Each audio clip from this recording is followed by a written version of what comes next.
It became a very violent era, violent at the ballot box, as well as violence in the streets. It was perhaps the most violent time in America outside of warfare. And not surprisingly, alcohol fueled a lot of this. I read a statistic that the average American consumed 5 gallons of spirits a year, which is double the current rate. An excerpt from today's guest, whose new book explores what one reviewer called the ugliest period in American history. Author J.D. Dickey is here to discuss the Republic of Violence, and I'll speak with him right after this break. I'm Robert Child, and this is Point of the Spear.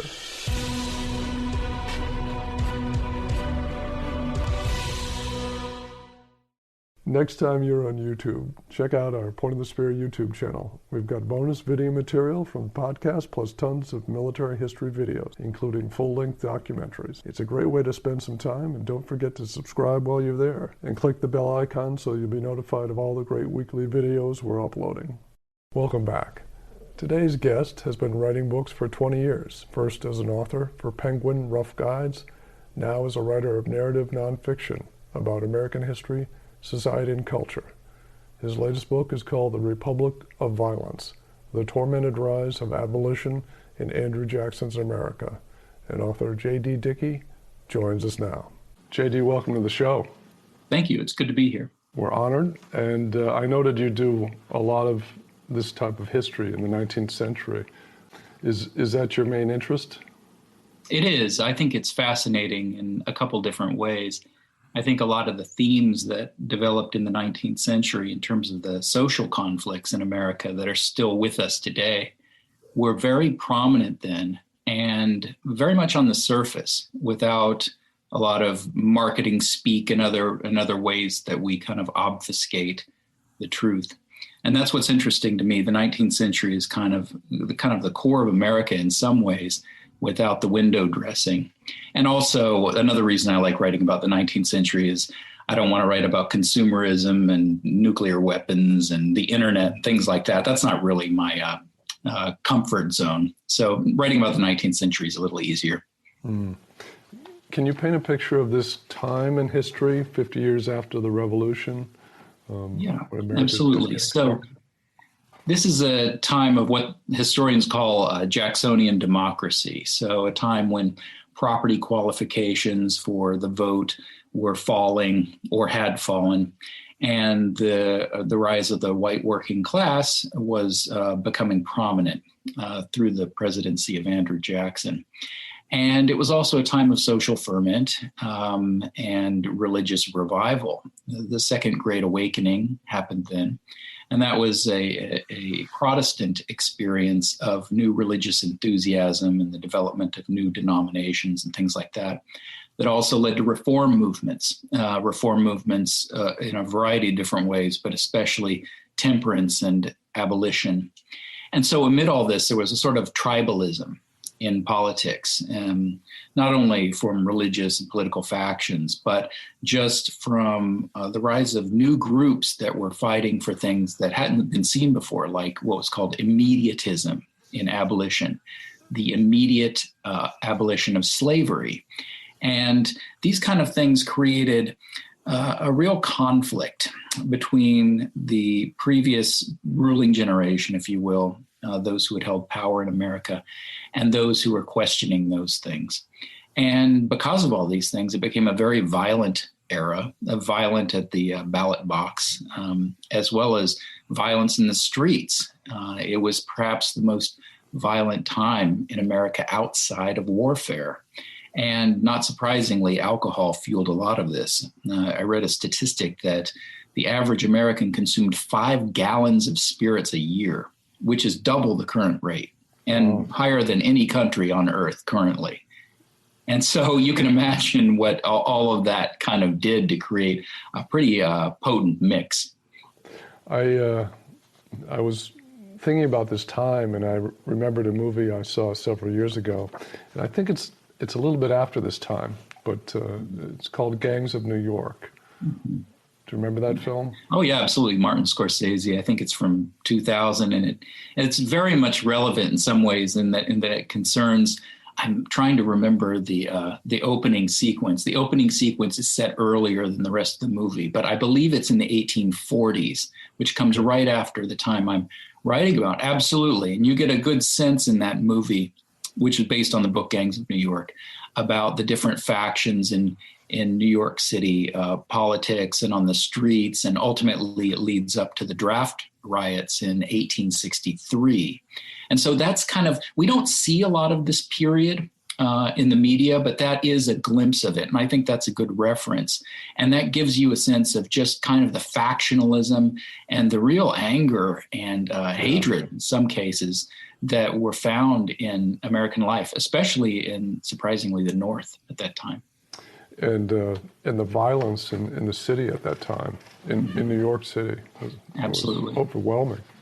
Yeah, very considerable. I mean, those were in the middle of the Civil War. Those were the worst riots in American history, I believe, unless the LA riots superseded them in 1992. But I believe that had the greatest number of casualties, and it had all led up, of course, because of the conflict of the war and about conscription, about interethnic conflict between Black and Irish citizens of the city, and several different other factors. So I think it's good to bring that up as seeing that as sort of the culmination of civic disorder that began very much in the 1830s, in the period I'm writing about, which is 1833 to 1838.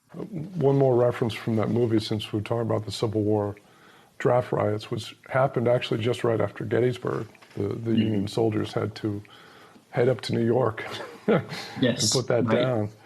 And a scene that I remember from the movie that sticks with me is the Irish immigrants coming off the boat and being handed a uniform and told to get on another, Right, that's right. Yeah, kind of the revolving door to some degree.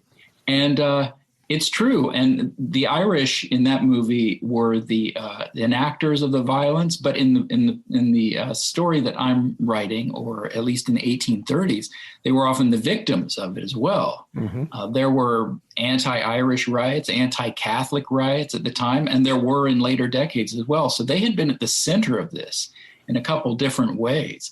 Mm-hmm. And it's interesting to trace that. My book primarily concerns violence against abolitionists and Black citizens. But at the same time, there's a whole other thread from the period that concerns anti-Irish, anti-Catholic violence, including a notorious riot against a convent of nuns in Boston in the mid-1830s, the Ursuline Convent riot. And I can't think of anything more egregious than that in terms of illustrating kind of the depravity of what was going on at the time. How did Jackson set the tone as a leader of the country? Do you think this contributed to the atmosphere? I think so, very much. There were some conflicts that were already brewing in American society by this point, and slavery was one of them.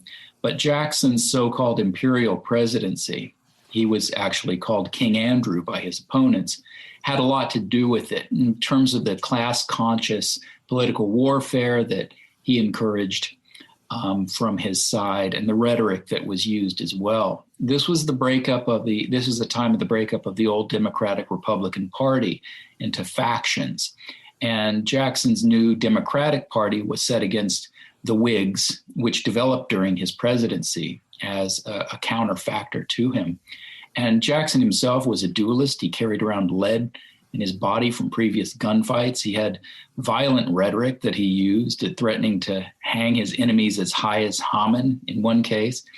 And he was a slaveholder, which made him a target of abolitionists because of his championing of human bondage in a variety of different ways. And so if you add the personal elements to his policies, which a lot of Americans saw as encroaching on the traditional role of the president, arrogating power, it really created a potent combination. And some of the major issues, apart from slavery and abolition, were, of course, the veto of the rechartering of the Bank of the United States, which led to more dramatic economic troubles later on, the Panic of 1837, the nullification crisis with with his vice president, John Calhoun, and of course the Indian Removal Act of 1830, which he signed and which later led the way to the Trail of Tears. I hope you're enjoying this episode. Next time, my guest will be author and retired Marine Lieutenant Colonel David Kelly, discussing his new book about the 7th Marine's intense street fighting in Iraq in 2004, Hell in the Streets of Husaybah. Finally, he got a call that, we got the skipper. We got the 6. Lima 6 is the call sign for the company commander. Lieutenant Neal was Lima 5. And Lieutenant Neal said, good, put him on the hook. And they said that Lima 6 is a routine casualty. And at first, Captain Neal, Lieutenant Neal, said, oh, good, that means he's hurt, he can't talk. But routine casualty can mean either a routine wound or the person's dead. And in this case, once he realized that it meant that Captain Gannon was no longer alive, he put out a call on the radio net, all stations be advised, Lima 5 is now Lima 6. That's next time. As you mentioned, this is the beginning of the abolition movement, and a leading figure, William Lloyd Garrison, was quite larger than life. Could you tell us a little bit about him? Yeah, he was. He was a figure that's still with us today in memory in a lot of ways. And he was probably the most famous of abolitionists at the time. I'm not sure he was the most important. I have to remember that the modern abolition movement really started in 1817 with Black Philadelphians reacting to the colonization movement. That was a movement of a lot of politicians and leading citizens to try to send free Black Americans to Africa. And so Black citizens had risen up in the dozen years before Garrison got involved in this. But once he did get involved, he became a potent and often strident voice in favor of immediatism through his newspaper, The Liberator. And through The Liberator, he became a champion for the cause and also something of a moral purist.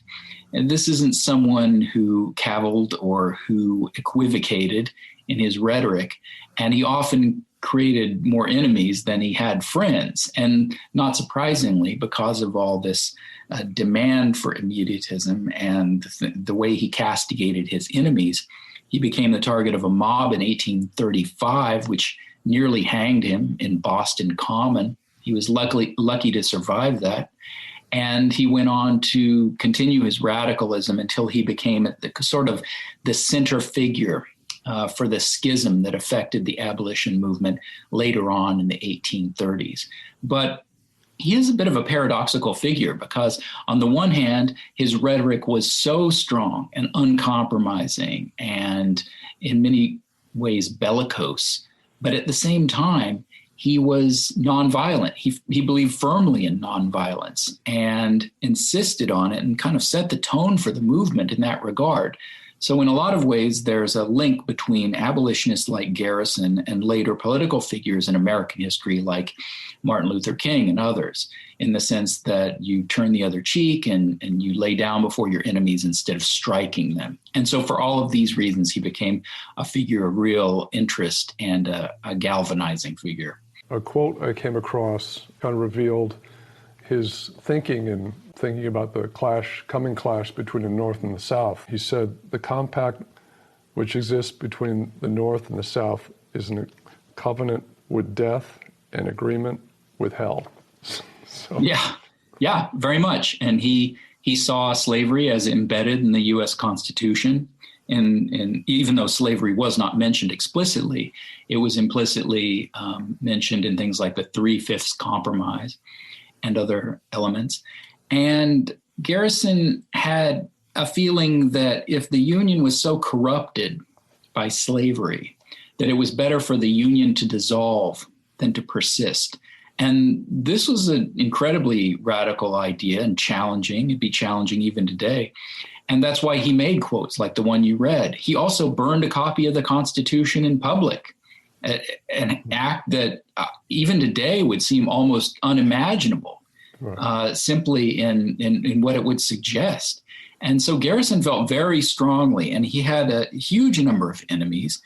And he made himself into the central abolitionist, even though there were other people that I detail in the book that arguably were able to get more accomplished for the movement, just in terms of the practical reality of forging alliances and trying to achieve social progress step by step instead of just using aggressive rhetoric in print.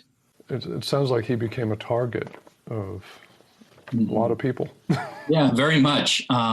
He and his allies were probably among the most hated people in some quarters and loved in other quarters as well, certainly.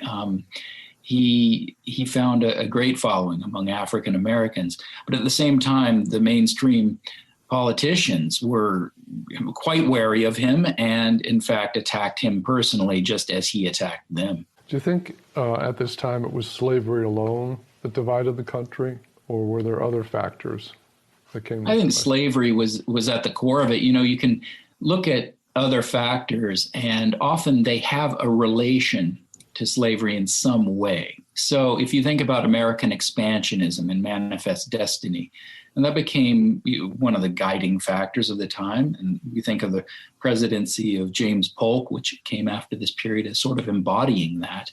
But even that had an aspect that dealt with slavery, and that is the addition of slave states into the Union and the controversies over that, most famously later in Kansas, Nebraska. And I think that slavery is a primary cause, and we can see that there were other causes, as I mentioned, that kind of revolved around that related to it in some way or another, like industrializing America versus keeping it agricultural, whether how fast and rather to expand the country and internal improvements and things like that, and other factors that really led up to this ferment of the Civil War. And I think my book, what I try to do in the book, is show how the country broke down in a number of ways, starting in the 1830s with abolition, and showing how this was really a question of abolition and the question over slavery, even raising it, creating factions in the North. And in the South, of course, it was a given that slavery was going on. But all of these battles were going on in the North, in the streets, this mob violence, often against abolitionists. And this was kind of the starting point for the conflicts that later led the way toward the Civil War. I'm kind of showing where it all started in this book and its repercussions. What was the catalyst that made you want to write about this time period? That it was just not covered, or was there something else? For sure. I definitely think that it wasn't covered. There were very few books on the subject. And the first real study of this particular topic, and one of the only ones, was called Gentlemen of Property and Standing. And that came out 50 years ago. And, you know, it feels like this is a story that really should be covered more. We know about the abolitionists of the 1840s. And people like Harriet Tubman and Frederick Douglass, Sojourner Truth. But the figures of the 1830s, aside from Garrison, are much more obscure. And so to me, in coming across this story, I felt it was important to recognize these people, men and women, Black people and white people, from a variety of different classes, and try to bring them to a little more prominence. Now, to go back to your question, what was it that prompted me to write this? My second book was called Rising in Flames, and it was about the social forces that animated William Sherman's march through Georgia, the Western campaign of the Civil War. And I was looking at what I might call the civic rear guard of the troops. So these were the women, the nurses, the ministers, the escaped slaves who supported the troops in the background, behind the scenes, and how motivated many of these people were by abolition, and how they had fought quite often civilly in the years and decades before this. One of the figures, Mary Livermore, had been active in Kansas during the Bleeding Kansas period, and others had gone back to the 1830s in terms of the conflicts they endured. So I think this book in many ways is a prequel to my Rising in Flames book. That was the outcome of the story in the Civil War. But where did it all begin? And this book was my way of tracing it back. Makes sense. The lineage, yeah. The book is called The Republic of Violence, The Tormented Rise of Abolition in Andrew Jackson's America. And JD, thank you so much for being on the show today. Absolutely. It was great to be here. That's it for this episode. Thanks again for joining me. Next time, my guest will be author and retired Marine Lieutenant Colonel David Kelly, discussing his new book about the 7th Marine's intense street fighting in Iraq in 2004, Hell in the Streets of Husaybah. Finally, he got a call that, we got the skipper. We got the 6. Lima 6 is the call sign for the company commander. Lieutenant Neal was Lima 5. And Lieutenant Neal said, good, put him on the hook. And they said that Lima 6 is a routine casualty. And at first, Lieutenant Neal said, oh, good, that means he's hurt, he can't talk. But routine casualty can mean either a routine wound or the person's dead.